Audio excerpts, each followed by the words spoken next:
If I had to play one game and my life depended on it, I'd probably play Triss because I believe that I'd be able to get to the late game and just carry. Oh, so aggressive! Jumps past the turret so he doesn't grab the aggro. I would pick Vayne because she can carry really hard, and if it came down to that, I might need to carry very hard in my one game to win. Death Mark goes down, not going to be enough. Well played, Sneaky. If I had to choose one champion, it'd probably be Caitlyn. She's basically just the most reliable champion. Great shot, the headshot was up for Cop. I think I would play Nidalee. One spear can change the flow of a team fight. Same with one heal. AP Nidalee can just completely dominate a game by herself. Probably pick Ahri. And here comes Shipper though on the side. Goes in, gets knocked in the air, but finds Chowster. Usually I like to build Ahri full glass cannon because she is an assassin and I need to get my target. If I really desperately needed one win, I would probably play Jace. I think right now in the season he's 4-0 for me. Jace, because he's always been my go-to champion. That speed shifter may go down. Dyrus to come in and lay down the hammer.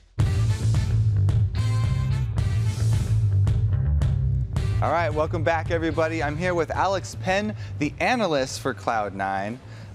So congratulations on another win. Thanks. And it seems like your strategy hasn't really changed that much with 310 because you guys did give up the first kill still, but you got the first 2 turrets anyway. Right. The tower nerf, or buff rather, just forces us to wait longer before we can start taking towers. We don't have like the 3-4 minute pushes with like Nasus and stuff like that, or even with like a Jarvan or the heavy push comps, because you just can't do the damage.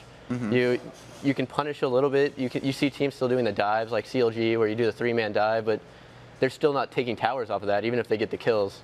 So it delays the push, but it's still an objective-based game.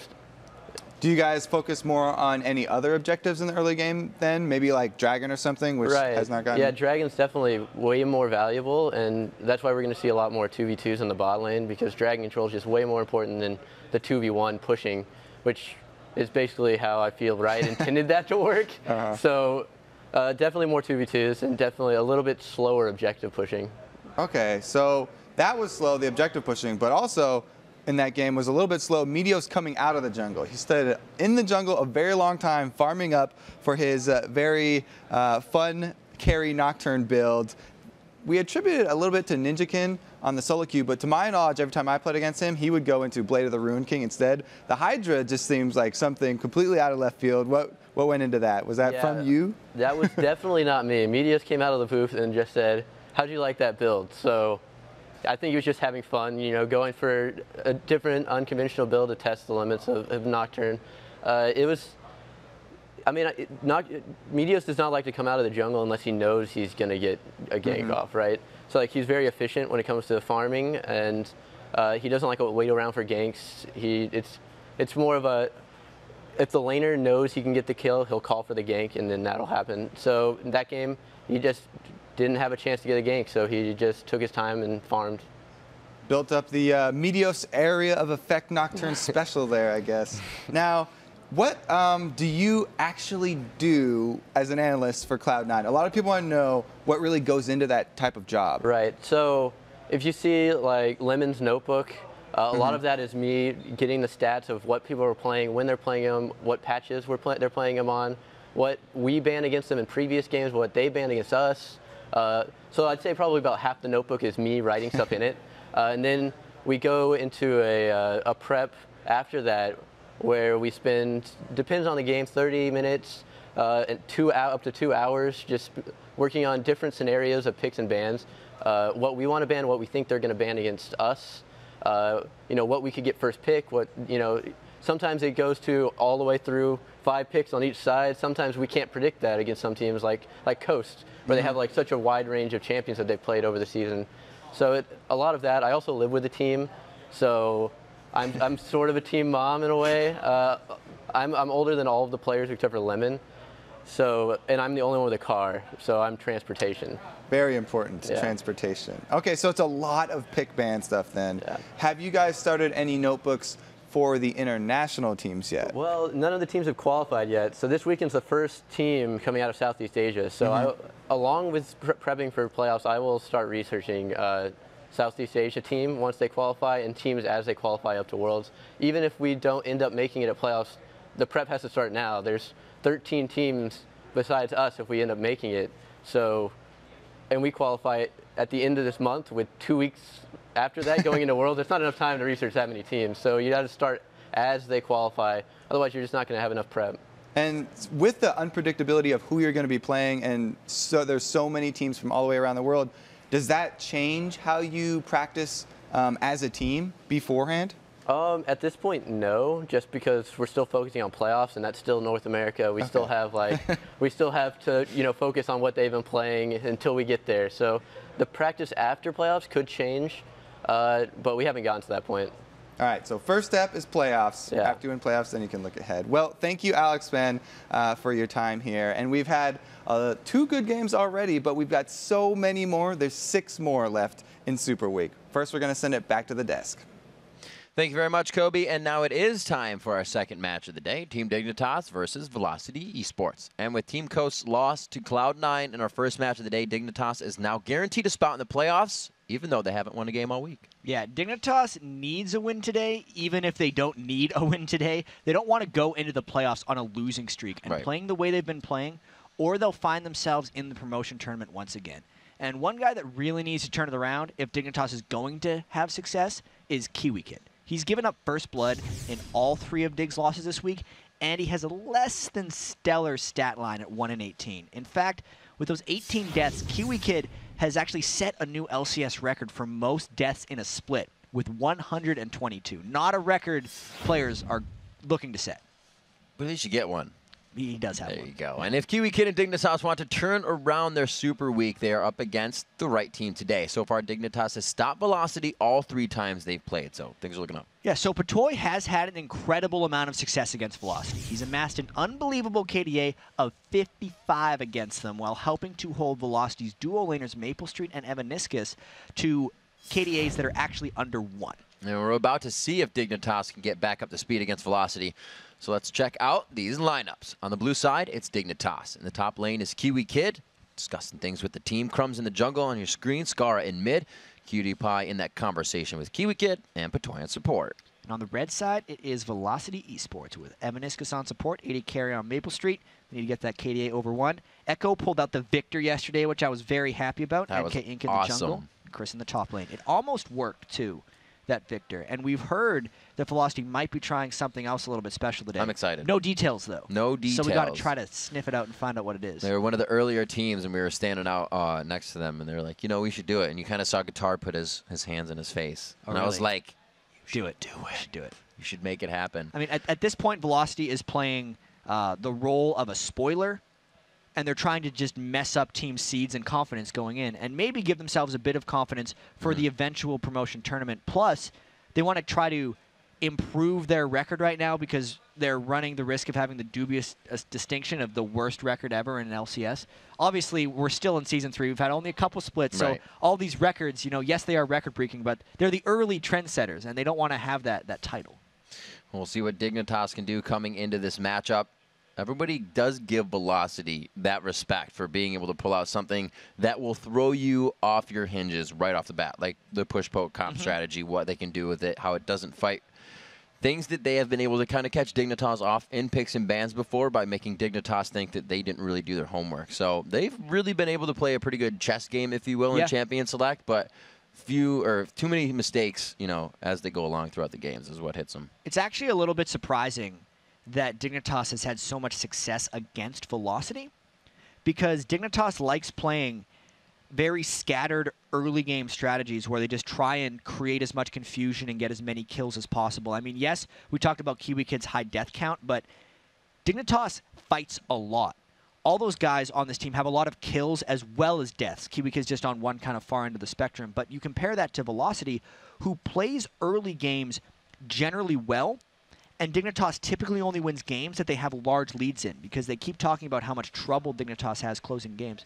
So if Velocity can hold off, especially with a weird strategy, a very solid early game, they could very well try to pull themselves in with a victory to at least tie themselves with what Dragonborn's mark was, which was 6 wings in the spring split over in Europe, because Velocity's sitting at 5 right now. We'll see what they can do for themselves coming in. Obviously, they still want the wins. There's still that heart and passion to play. It's kind of interesting because they still are in the relegation tournament coming up in the spring. You still get the LCS format to play here, the LCS style of play and the intensity. So you are pretty much able to try anything when they're in their shoes. Yeah, this is definitely a learning experience for these guys because this team by no means is dead in the water. They need to make sure they have practice, preparation, and a little bit of confidence going into the promotion tournament because especially since they're going to be the 8th place team, that means they will not get to choose necessarily who they play as far as upcoming challenger teams when we have the 3 challenger teams coming in. So that's almost the equivalent of like, imagine there was another Cloud9 right now in the challenger circuit, maybe like FXO or something. They would just, they don't get a choice. They have to play them. So Velocity needs to, even though it's really difficult now, still start thinking about that one and how they can up their game for that moment. And in the back of their mind, and even fans have to remember, that they've kind of seen the most changes to the most pivotal people they need to keep on the team. We've seen teams go through changes and pick different people up, but one, their strat caller went away and then came back and now is gone again. They brought somebody else in that kind of filled in for the strat caller. NK Inc. right there? NK Inc., yeah. It's not usual to lose your strat caller right off the bat. No, and it's not an easy thing to make an adjustment for. Not at all. A lot of the teams we saw build, Curse has built themselves, CLG has built themselves. Velocity had trouble doing that because of the situation with their roster. Yeah, you really try to build your team around a specific strategy and then kind of get players to fill that. I can use kind of like a personal example. For sure. This is going back, but at least because some of the players are still familiar. Back when I was on Dignitas in pre-season 2, I really liked that team because I was a strategic player, and at the time, Voyboy and Skara, in my opinion, were the 2 best individual laners in the game. So then I could just build a strategy around all I have to do is farm the jungle. I don't need to gank. I need to rely on my laners to hold their own, and then we can go take Dragon. And since I knew they would outfarm their opponents, that's how we'd win games, right? But if you remove that, you know, say I have a game plan where like I wasn't necessarily great mechanically, but I was good strategically. So if I didn't have strong laners, but instead just had like another strategic player, it wouldn't actually work for me. So it doesn't complete the composition. Exactly. Likewise, if they had a very technically proficient jungler at the time, it wouldn't have worked as well either because we wouldn't have had the strategic planning to go with their strong laning. So it's the balance of things that you need there to really build up that team, which is Velocity hasn't been able to put it together this season. It is tough. A lot of people that brought members on at the end of the spring split were Bloodwater, a shot caller. We're daydreaming, huge playmakers to come in. It's not like Velocity hasn't had the chance to be huge playmakers, but like you said, knowing what your teammates are going to do from that next point allows you to actually formulate a plan. And when that plan is even unpredictable to you, it's kind of hard to execute. Yeah, just to give you guys an update, Chris is just about fixing some settings on his computer. He will be in the game very shortly. Scar is also laughing maniacally in the background for some reason. We'll have to see what's going on in the Dignitas. These guys, despite the losing streak, they always keep the smiles on. Oh, man. They're all having a good time. They're ready. See, this is the funny thing, right? We talked to Smithy the other day, and you're like, what do you guys do before games? You're going to hear him a little bit. Keeping it casual for those guys. Crumbs, he doesn't look amused. Maybe. Everyone else is laughing. Crumbs is just... Crumbs is like, I have to time all your flashes and summoner spells for your lanes, guys. Get your heads in the game right now. Cutie's like, no, not gonna.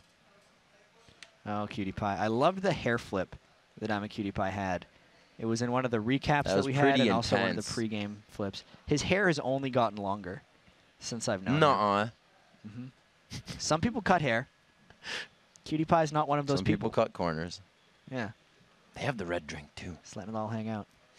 Crumbs with his Bugs Bunny, keeping that on there. We said before, you know, I kind of asked, like I said, Smithy the other day, what do you guys do to kind of prepare for it? And he's like, well, the game's gotten me into a cell phone game. Crumbs always has to have his, I don't know if that's his early game preparation, it's what he uses to play, but there's his Bugs Bunny. Yeah, he says it makes it more comfortable for him on the mouse. If he doesn't play with that cloth on top of his mouse, the feeling is all off. People talk about changing mouse pads. I feel like it would go onto the mouse. Placing computers.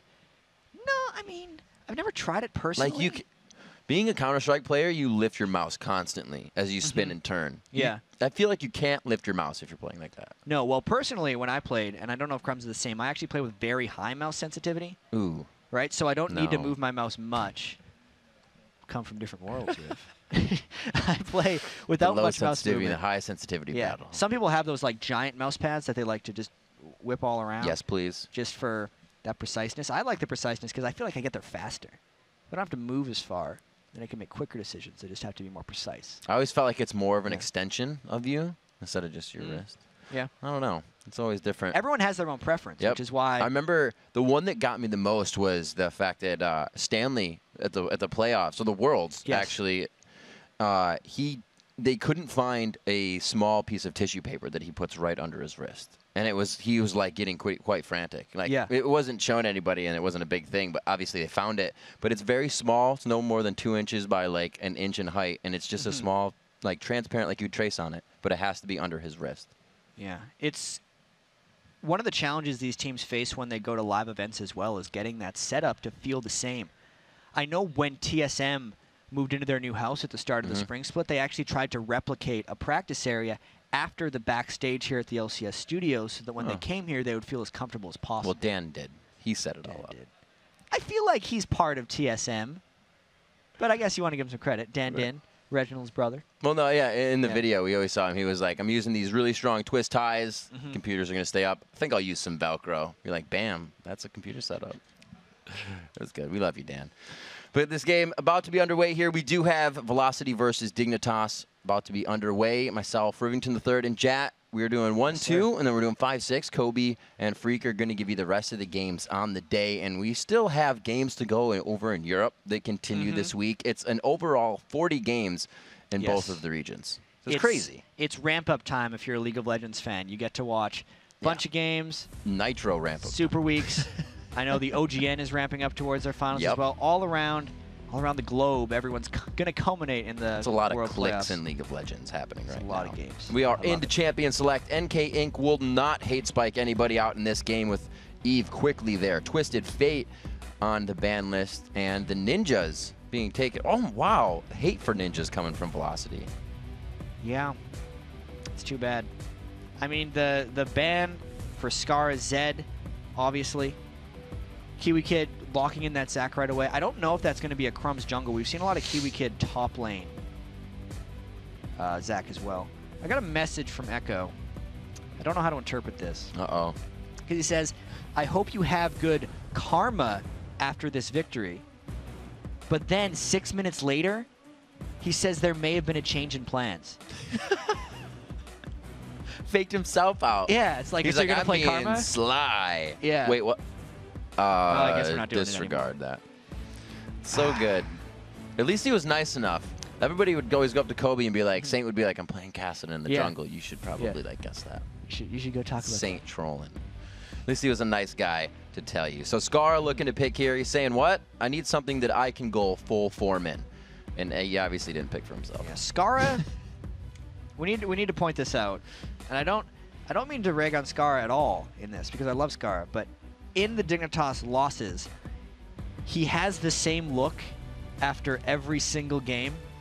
It's that like, it's the Scara confused look. Yeah. He does it a fair bit on stream as well. Like he has very specific mannerisms that will just replicate themselves all the time. They've warranted montages. Yeah. I'm sure people have seen a few. But you are right. It's kind of, he himself is in a high state of ponderosity about the match. He's a ponderer. There's a word. Yeah. Right there. So we are going to pick the last two, no lie, for Dignitas right here. We're going to see what they put on to the blue side. So looks like they could have some swapping with the Elise or the Zac because that's something that Kiwi Kid has played a lot of both. For sure. They always like to dance through the last picks. Or at least Cutie Pie does. Most likely it's the... Ooh, if he picked Alistair, that bastard. He's not gonna do it. I want to see his Alistair. Patoy plays a great Alistair. He brought it back in the spring split. He's like, hey guys, this still works. Oh yeah, that's right. Once again, this is a very Roam-centric composition for Dignitas. Scara uses his ultimate to scatter everyone, whereas Patoy wants to use his ultimate to go in. So really, they're just looking to use Patoy for his fear potential. You know, 3 seconds of enemy losing control of their champion, and then they're just going to try to pick people off one by one. Everyone on Dignitas is really just kind of caring about themselves with this composition, and they're going to have to force as many small fights as possible good karma from Echo. Locking it in. And Yep. I said it before, and obviously it's from Dodgeball, but Dignitas loves to lock in these dip, duck, dive compositions that can always move, gap close, get away on themselves. Jarvan, Zach, or yeah, Jarvan, Elise, Zach. You have everything there to dodge out. So we'll see if Velocity can get those catches in. We do have Chris onto Riven. Not something we usually see him playing, but that karma, we're going to see who gets it this game. Yeah. Who's going to have the karma? It's Echo. Well, it's going to be Echo. I didn't mean it like that. I hope I have good karma after this victory. So Chris has actually played a lot of Riven before the LCS, and then almost never in the LCS. When he was getting known before he joined any professional teams, he was known as one of the Riven guys. So he definitely has a bunch of experience on that. And I feel like since, with Echo kind of calling his shot there with the karma pick way beforehand, I feel like everyone on Velocity got to call their shot on their picks this time. Evaniscus got to play Zyra. Maple Street got to play Twitch. They're all just playing the stuff that they want to play. And maybe, you know, for a team that has struggled all year, sometimes you talk about all the strategic things. We talk about Alex Penn and Lemon Nation planning everything out. Sometimes what you do to win, you just have some fun and you play what you're good at. And that's how you get the best play, especially if you've been struggling. Look at Complexity when they picked up Prolly. All he did was have fun. Those laps. Okay, Scar is laughing again, very loudly. Yeah, I think NK Inc. is, you know, like we have the soundproof headsets on, but if you're loud enough, you can pick it up through the microphone just a little bit. It's nothing audible in a form or sense that you can figure out what word it was, but you're like, oh, he trolled me. You could catch a laugh. That's how it works. Velocity versus Dignitas on the screen behind us, now on the screen in front of you as we quickly disappear. See you later. Onto the Rift. We are underway. 15 seconds in. That's going to go up a second every time, and it's going to be a long one. Every second it's going to... What was that? Yeah. Yeah. Yep. Time. Just like you said powerful thing. The other time, there will always be left-handed people. Yeah. There's always going to be someone who's left-handed, like Chris. Like Chris. He is present within this game, and we're going to see if that helps them to grab this victory. A huge... destructive karma queue coming out right there. And really, back in the day, in some nations, that's one of the rudest things you can do. All right, then. Going to leave that one out there. I got to talk about Echo, though, and his karma play in particular. Karma is a tremendously strong laner. But then as a mage, in my opinion, she has a very hard time reaching the backline or getting through tanks and teamfights. So what Echo is going to have to do to make this karma work is absolutely dominate the laning phase and actually win the game quite early or transition into a support for Maple Street, which would mean he actually can't take too much of the farm himself. He's in a very strange predicament right here as far as getting his optimal power off with karma. We saw quite a bit of karma coming out in EU. We have. We've seen some top lane karma. Yeah. Obviously the jungle karma. I haven't seen Karma win many games in Europe, but we have been seeing more and more play of her. So these players are still kind of feeling her out. They see a lot of potential there, I think, just because, you know, any one of her Mantra's spells is really good on its own. Just the amount of speed you can grant the team with an Alt D. But there's actually a very exciting, potentially, fight going down by the It's almost exciting. Here. It's going to get exciting. Yeah, I feel like it's got to get exciting. It's ramping up in excitement as we speak. And it looks like it climaxed. There we go. And back down. The excitement will come again. That wasn't very exciting. I thought we were going to see a delayed invade. Are they giving the blue buff to Evaniscus? This is exciting. This is something new. I feel very sorry for NK Inc. I don't know what he's going to do now. They're going to go over and take the dragon that's not there. They're going to go for dragon. So they're going to try to tank it with the plants. The reason they gave Evaniscus level 2 is so he can get plants and he can detonate them on this dragon. This is the way they're going to try to trade damage on the dragon and sneak it at 2 minutes and 35 seconds. This is the velocity we've been waiting for, Rick. Here we go. You can see the smile on NK Inc.'s face. They're like, they have no idea. And they're actually doing this very well. If he comes out with this over 50% health, I will be impressed. And I'm still impressed. That's cool. You know, why hasn't Velocity been doing stuff like this before? They clearly have it in the bag. Before the season, Velocity was talking about how they were going to pull off this risky stuff, and they need to. Got to see how this affects NK Inc. later, and we got to see how this affects the rest of Velocity, because that was a great sacrifice NK Inc. put in. He's still level 1. 3 minutes into the game on Jarvan. But that Dragon is going to catch Dignitas completely off guard. They have no idea. They went for that fast. He also smited. Has his flag for the jungle, so he'll be able to get through that. Looks like alone. Kiwi Kid in the top lane getting pushed out quite hard by Chris right now. Like you said, being that Riven player, not showing it too much for us in the LCS, but definitely having his way right now. He gets him on the third broken wings. Won't be able to pop the passive. Grabbing up. They both blow their ignites, though. That was a little odd. And maybe Chris may have overstayed his welcome. If Crumbs lands a stun right here, they might be able to combo him down. The wings are out. The ignite is down, coming in from Kiwi Kid, and he doesn't want to aggress there. They did force the flash. Not the worst to be lost on Riven with her gap closing, but still going to be effective. Yeah, so Crumbs having to go and rescue Kiwi Kid a little bit there. Chris started with the red Elixir Riven and has burned through the remainder of his health potion, so as long as Kiwi Kid withstands a little bit more, he will have a bit of an edge in that lane. You know, and just as we were talking to Alex Penn in the last interview, he said, you know, I think due to the changes, we might see a few more standard lane matchups, and that's what we're getting here out of this game as well. Cutie Pie and Patoy versing off against Evaniscus and Maple Street. And Patoy has been running some fiddlesticks lately. I like his variety of support champions. And I wonder what they were thinking, or what Dignitas was thinking when Evaniscus came to lane with the blue buff. Because typically, you're thinking, oh, they messed up the pull and got blue. That's why they're late to the lane. They So many may implications. still not realize the dragon is gone, because they haven't warded that area of the jungle yet. And just having a blue buff doesn't necessarily tell you they got the level 2 dragon. That was like 240, so it's going to be... It was a very late approach to lane, so if they were really thinking about it, they would be able to kind of figure out what's like, well, they didn't invade red, they got the blue buff. What were they doing with all that time? Oh, dragon, but I'm not sure. And I think it might even work better with Zyra, too, because like, it was a plant steal. It was definitely a plant steal. It had to be. That only works with Zyra level 2. 5 minutes into this one, we'll figure out when exactly Dignitas makes their way to the middle of that river. And actually, they're pushed up quite far here because of Crumbs being behind them. Yeah, and NK Inc. trying to come back in this game. This could be a terrible counter gank if they overcommit. With that wave coming in, they really have to second guess this, and it looks like they will start to peel off.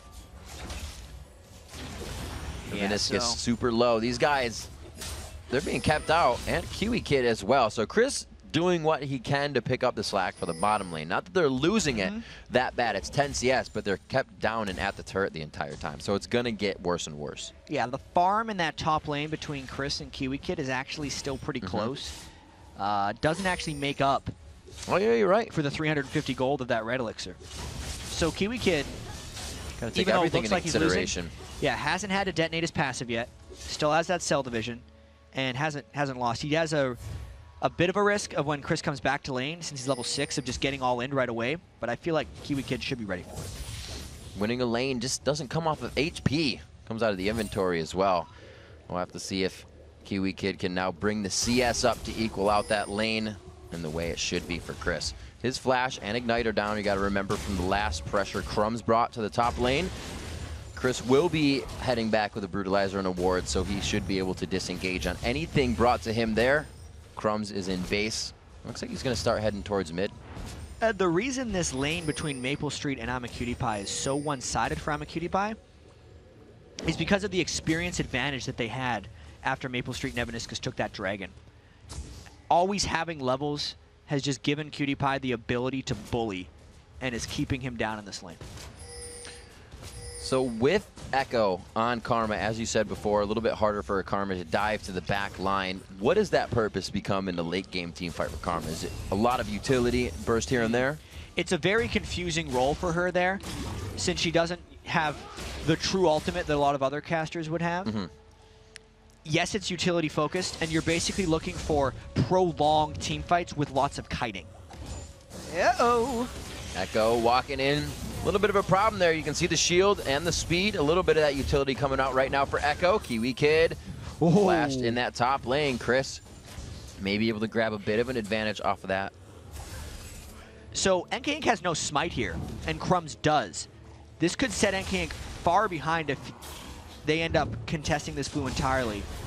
Neither jungler really wants to commit here, and they're basically just trading. Crumbs is worried about Maple Street collapsing in behind, and Skara might be trying to help them as well. They missed the stun, but they're trying to hit him. That was a dodge. It gives him the right positioning, but Maple Street didn't turn around there. He's still backing up. They said, we don't want anything to do with this because Blue is still up. There's the exploding cast. Cannot get a hit from Scar there on the body slam. The Ignite is up. The Repel is down. They get the Q. The True Shot Barrage going by just for a good look.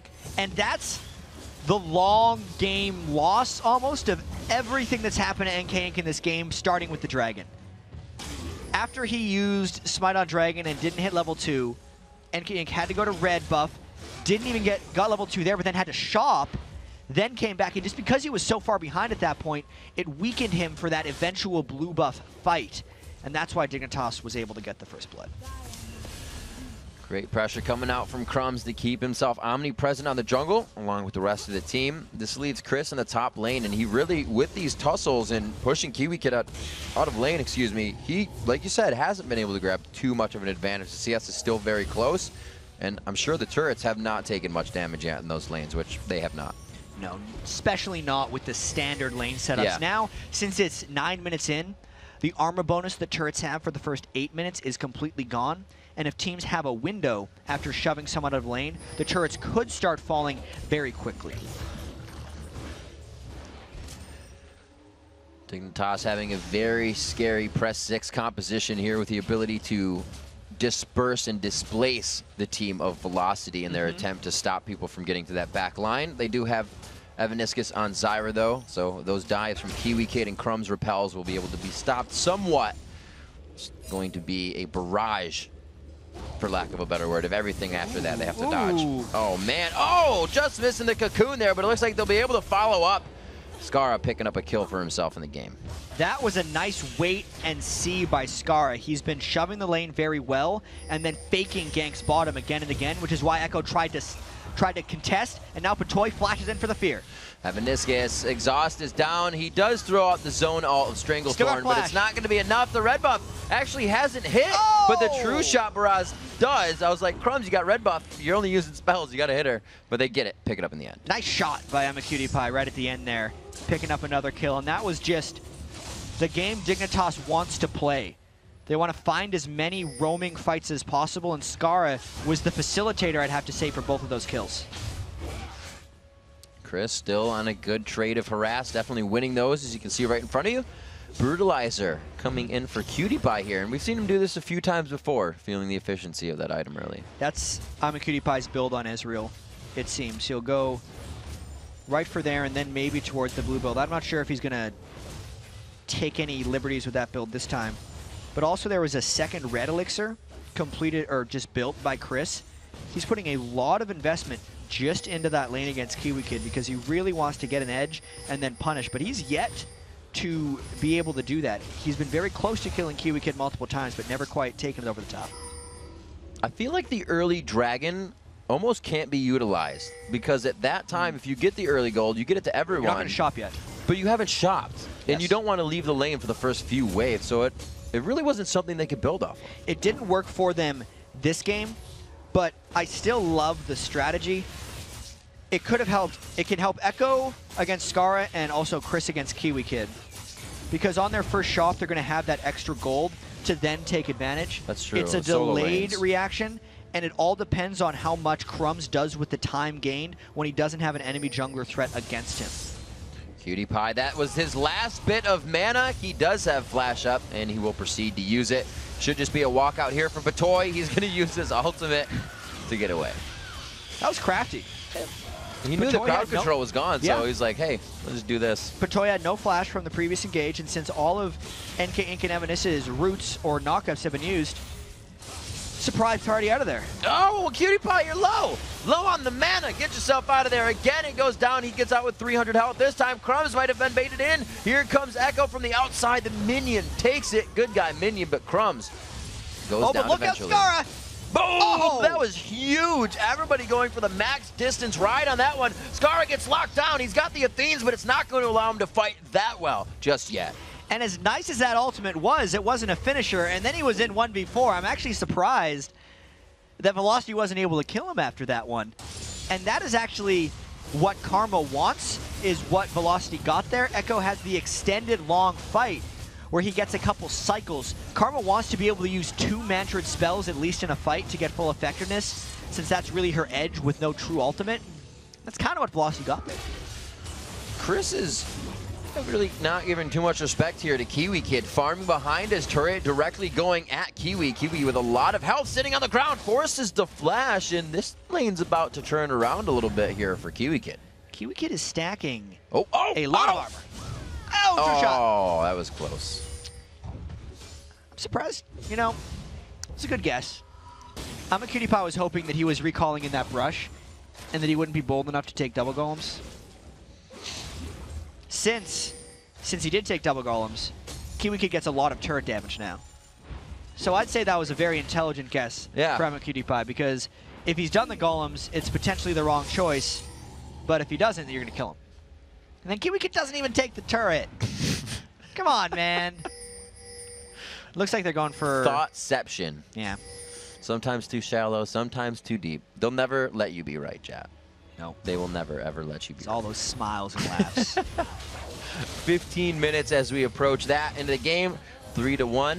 The gold has been closed up a little bit here between what's going on. It's within 1,000 right now, that 800 gold lead in favor of Velocity. Yes, that's right, as they're down in kills. And now it's a straight-up 3v3 in the jungle. Let's see how this goes. We're going to see, there's the 2. Oh, bouncing them apart as they try to get the buddy system going on. He keeps Chris in the Cataclysm, and he wasn't using much to get out, but he does save himself. He's able to hop out afterwards. But that 3v3 was very on the side of Dignitas, even without the Zac ultimate. Echo's doing his best to save the red buff as well, at least because he was untouched in this fight. NK Inc.'s got to worry about getting bursted down. Kiwi Kid flies into the fight, trying to give the speed over. How did you just make it out alive, Once NK again. Inc.? He is limping away. Echo could pick it up with one more Q. He's got good shield. This is where the utility, that blue buff starts to come in, hits the blobs. NK Inc., will you dive over the wall? He's like, no, here's a ward. This fight is going on for a long time. That was so late. What are you doing? The bottom lane. Zyra goes down as well. They're going to try to trade this back. He tries to get the plant down. The true shot barrage of Cutie Pie just missing. Wide, but Toy's got a ward in the bush. He goes down. There is a bloodbath everywhere. Having 3 kills on I'm a Cutie Pie and Skara is fantastic for Dignitas' overall plan. The fight inside Dignitas' jungle was a little bit loopy, and now they're just going to continue to dive. From Wraiths, doing what he can. Wow. Gets the heal on. Can he get the damage? The shield is so big. That's that utility. The last Q, the buff transfer. And the minions won't be able to chase. That was Look at almost Echo. really cool. He's pulling his hair out. He knows it's so close.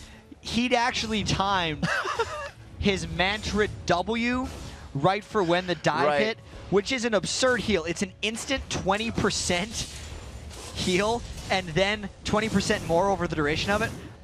Let's check out how this kill happened bottom, though. There's not much you can do in the cost surprise. And then Maple Street tried to get something back. He did give one, but giving the double kill to I'm a Cutie Pie, not necessarily worth it. That was like a very fast reaction by Maple Street. Like, he heard the sound, like the first yell of Ezreal. He's like, flash. That true shot barrage looked like it was completely off, but Maple Street was just too fast. Yeah. And he got himself the kill with that. No one has been criticizing Maple Street as a player this entire split, even being on Velocity. He's been, when they win, like hard carrying them. Yep. He'll have 10 or 15 kills.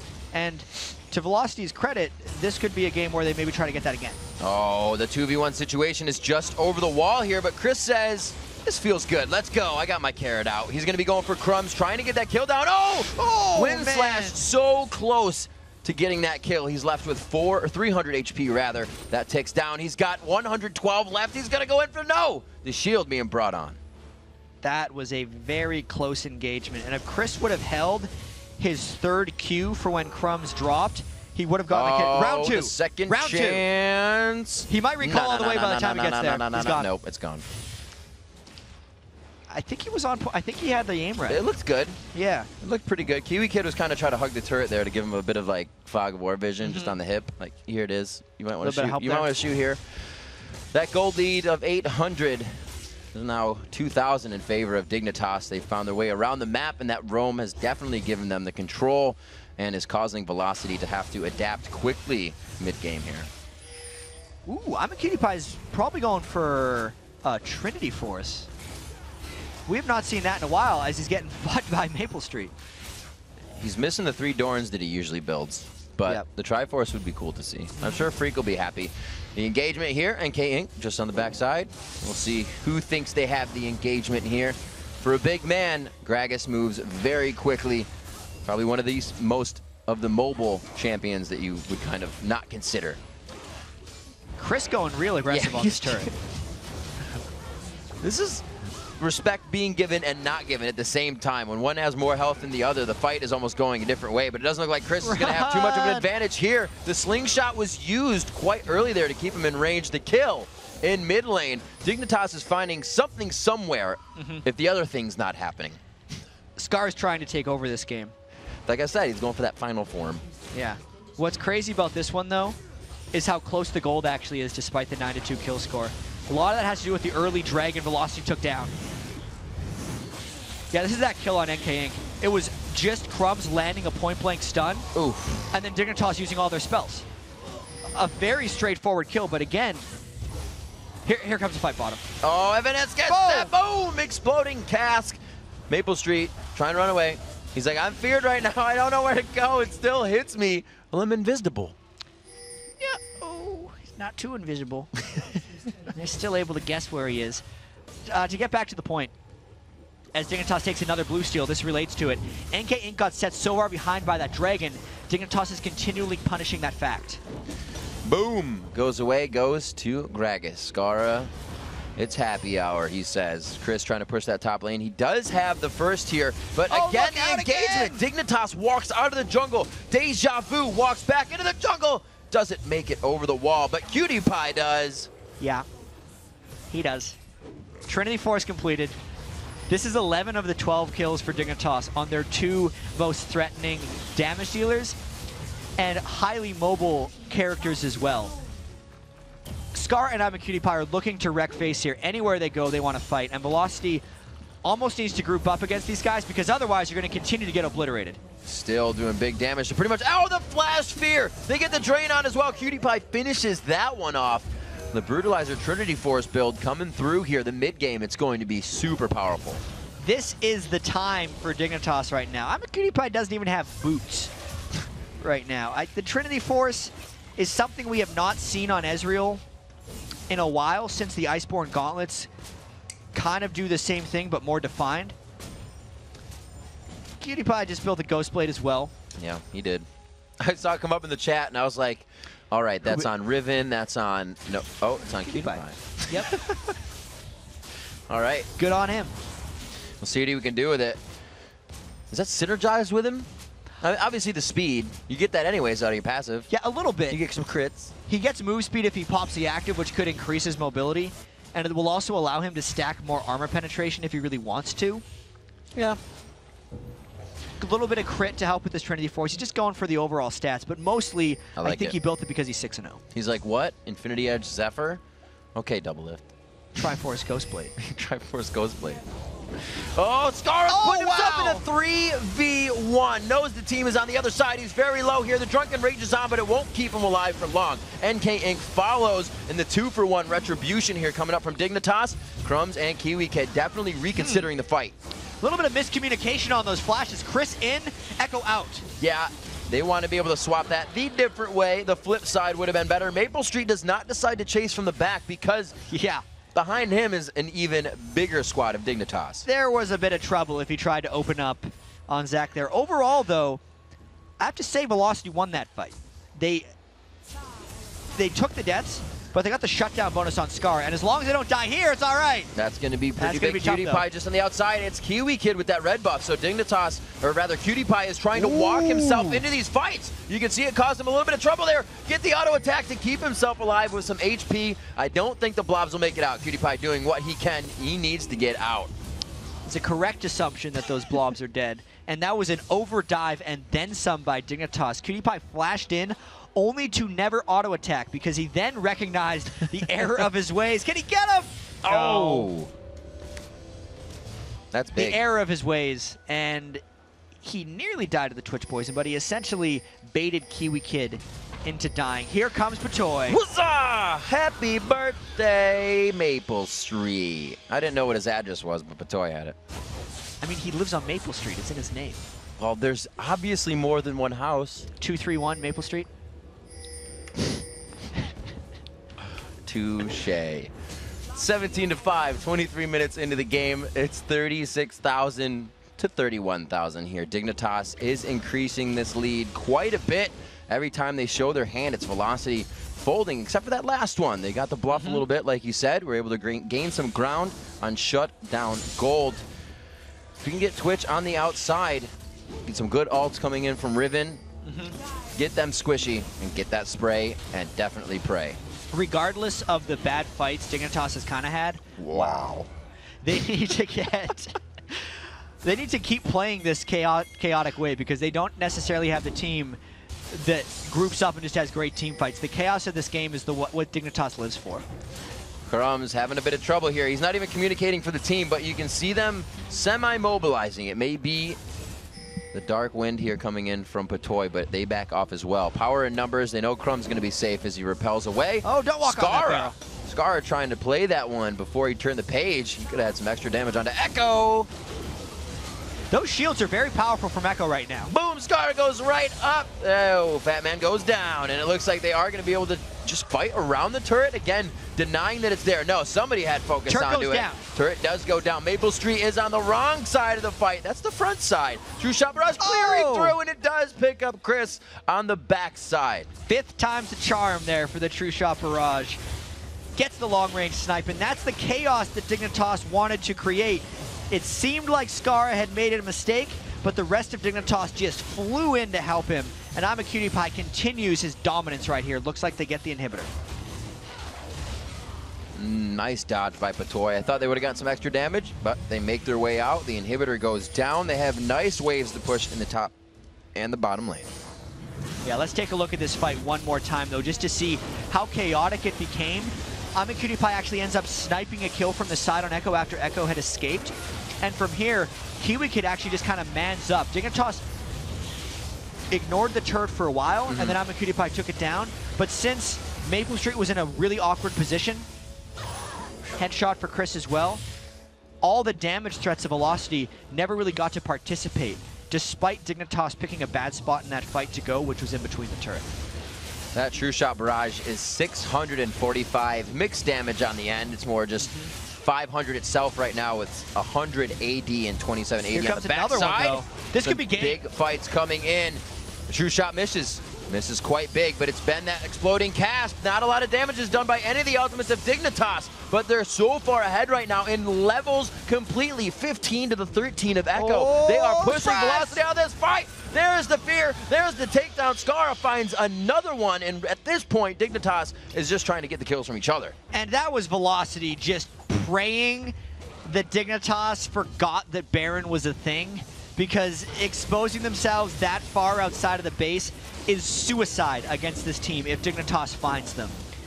Dignitas did find them, and they get the 4-0. An easy Baron coming in for Dig. Usually something they do not have in their dictionary. Looks like they are going to represent onto that wall. Patoy's gonna take that one. Yeah. We feel for him. Hey, dude, he gets into the fight. There's one thing when I was playing and kind of learning coming up, they were like, actually, I'm going to take it. I go in more. I'm like, but I'm long range. He's like, but I'm going to be hitting people more. I'm in the fight. I was like, all right, you're in the fight. I get it. Patoy's going to be in the fight. He's going to slow people down with his low speed fiddlesticks auto attacks. 24-6, 27 minutes in. You can see both of these teams pretty much enjoying themselves. There's a relief of stress you can feel from them. I don't know how much fun Velocity's having right now. Well, it wouldn't be Dignitas is enjoying themselves. See, Echo's smiling right now. Yeah. He's not having a bad time. There's a cataclysm coming in. It looks like they will go. Evaniscus is pushed right into the wall. They do take him down. They jump right past the entire team. Pretty nice flag and drag there coming in from NK Inc. to thwart that engagement. Because Chris says, we're still going, baby. It's going to be Crumbs. Oh, the Baron buff, that regen, keeping him alive. Easter Bunny goes down. You're right, Rid, though. They are actually all smiling right now. Chris really wanted that kill. It's good to see Velocity's at least taking it a little easy right now. Yeah. Dignitas definitely wanting to use this game for momentum. It's going to help a lot of their score lines. Cutie Pie built the Zephyr as well. He did build it. Smart choice. Making a bit of a move here into Zephyr, seeing him come in the inventories of the AD carries. Hearing that kind of becoming a likable build on Vayne, as we saw yesterday and heard from the community. So the Vayne thing is absolutely legit. Yeah. This is Cutie Pie, and I think you can just kind of categorize it as Cutie Pie. This is a Cutie Pie build, which is legitimate in its own way. Always. Always. 6-1 in turrets here, Jat. It's quite a bit of global gold that's being fed in there from the turrets, but the objectives now going over. Barons have been, you know, falling into the hands of Dignitas. A lot of this almost made he tried. That was pretty nice. He actually had the range to do it. It's not going to pull you over from the queue, but he did get the repel in. A quick explosion of Chris in the top lane. Yep. We get some pings going down. They're saying, we need to guard this. Run away. Run away. We're down one. We probably shouldn't fight. Evaniscus buys an Oracle for any of the wards that will be placed inside the base right now. That's the wrong direction, They're NK. not making it out. He wants to bounce. Kiwi Kid keeping himself on the outside of this one, helping that death KDA ratio. Or I guess it wouldn't be a KDA, it'd be a DDA. Looks like Maple he is going to be taking out Maple Street. Echo on the backside. And this is kind of where not having that true ultimate, not having something to quickly burst the team with that karma, you can see it coming into play a little bit. He's not able to get through Dignitas' mob of power right now. And here we go. Nexus turret's down. Run away, NK Inc. NK Inc. I think he's got some scent on him that says Dignitas chase me right now because they like the smell. The other, looks like Scarra wanted the Nexus. It's going to be Kiwi Kid going in. Exploding cast. Can he get close enough? It's not going to. Chris actually just came back up, so he is full HP. Evaniscus just comes back up. Trying to zone him out. Scarra is just smashing his head off of this Nexus, and he's the only one. Nobody's helping him. Yeah, he wants to end the game. The rest of his team, not so much. Kiwi Kid, look out! No, he died again. Shut down by Chris. That is only fitting. The Kiwi Kid died exactly at the end of the game. You need to do that for the style points, I think, at the end. Say, I don't care about the deaths. I care about winning. If you're going to have a record in something, you better make it insurmountable. There, thank you. Didn't have the word. Lane to go against me, which kind of sucked, but I like hearing what they have to say. Playoffs were in our grasp. I love hearing what they have to say. So, just such a good mentality to have. They need to be able to stay together as a team as they move toward the promotion tournament. Were you not? It was free. Holy shit. Because we were just like, Dignitas knew about that. They knew. Yeah. They knew. But let's talk about that a little bit because we saw it happen and we were like, it's near 1,000 gold for these guys. Yeah. But can they go back to spend it? Did they utilize it? And the solo laners, Chris wasn't able to get kills every time he got Kiwi Kid low in the top lane. So the gold didn't really go anywhere. Yeah, there's a couple things that happened with that. Because just think about how it applied to the whole map. And I'll just touch over this real quick. The bottom lane got hurt overall because of it. Because the XP advantage that hit when they were on the Dragon, because I'm a Cutie Pie and Matoy, had so much edge on them. The top lane actually got hurt by it as well. Because that was Crumbs' first gank. And he immediately tried to take away Chris's power from that. And forcing him back to base actually gave Kiwi Kid a little bit more farming potential. The lane that should have benefited from it was Echo's lane against Scarra, which we said right at the start was the lane he needed an edge on. But because he didn't take advantage of that, it probably made the Dragon not worth it. So some big moves, not going the way they wanted. It looked pretty good. But we got to take a short break right now. When we return, Dignitas' Crumbs will join us to talk about locking down a playoff spot and picking up a much-needed win for momentum. And then it's time for our third match of the day, Vulcan versus Team Solo Mid. Don't go anywhere. The North American League Championship Series. We'll be right back.